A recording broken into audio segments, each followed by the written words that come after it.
नमस्कार, India top news में आपका स्वागत है। Breaking news. उन्नाव नारी शक्ति वंदन अभिनंदन समारोह कार्यक्रम में भाग लिया। उन्नाव बांगरमऊ नशा मुक्ति आंदोलन के अगुवा केंद्रीय राज्य मंत्री भारत सरकार बांगरमऊ के गांव पंचुपुरवा पहुंचे, जहां पर उन्होंने नारी शक्ति वंदन अभिनंदन समारोह कार्यक्रम में भाग लिया। इस दौरान आयोजनकर्ताओं की तरफ से मंत्री को फूलमाला व चांदी का मुकुट पहनाकर मुख्य अतिथि का स्वागत किया गया। इस कार्यक्रम में क्षेत्रीय विधायक श्रीकांत कटियार सहित अनेक भाजपा पार्टी के नेता व कार्यकर्ता मौजूद रहे। नारी शक्ति सेवा समिति उत्तर प्रदेश की प्रदेश अध्यक्ष संगीता कटियार के नेतृत्व में आयोजित किए गए नारी शक्ति वंदन अभिनंदन कार्यक्रम में मुख्य अतिथि के रूप में पहुंचे सांसद मोहनलालगंज व केंद्रीय राज्य मंत्री भारत सरकार कौशल किशोर का आयोजनकर्ताओं द्वारा फूल माला पहनाकर तथा चांदी का मुकुट पहनाकर अंगवस्त्र भेंटकर स्वागत किया गया। विधायक श्रीकांत कटियार ने महिला आरक्षण बिल को मील का पत्थर बताते हुए बेटी बचाओ बेटी पढ़ाओ सहित अनेक महिला कल्याणकारी योजनाओं का बखान करते हुए सरकार की योजनाओं का बखान किया।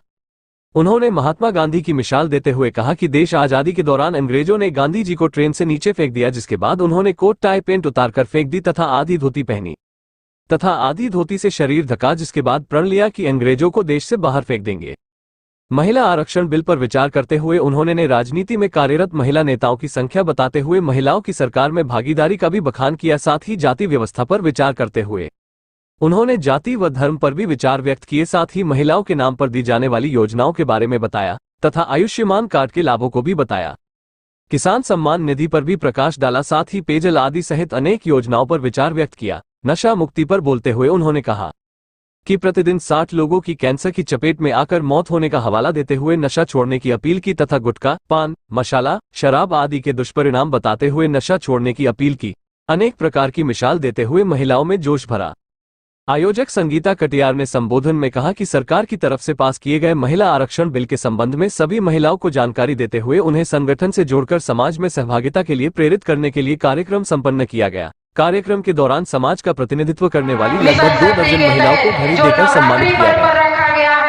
और इसका नवरात्रि पर्व पे अगर रखा गया है तो इसका कोई बहुत ही बड़ा महत्व होगा, क्योंकि हमारी महिलाओं को सुरक्षा देने का कार्य हमारी उत्तर प्रदेश सरकार ही कर सकती है। जैसा कि आप लोगों ने पूर्व से देखा होगा कि हमारे माननीय मुख्यमंत्री उत्तर प्रदेश सरकार द्वारा चलाए जा रहे अभियान में जितनी हमारी महिलाओं को सुविधाएं दी गई हैं, इतना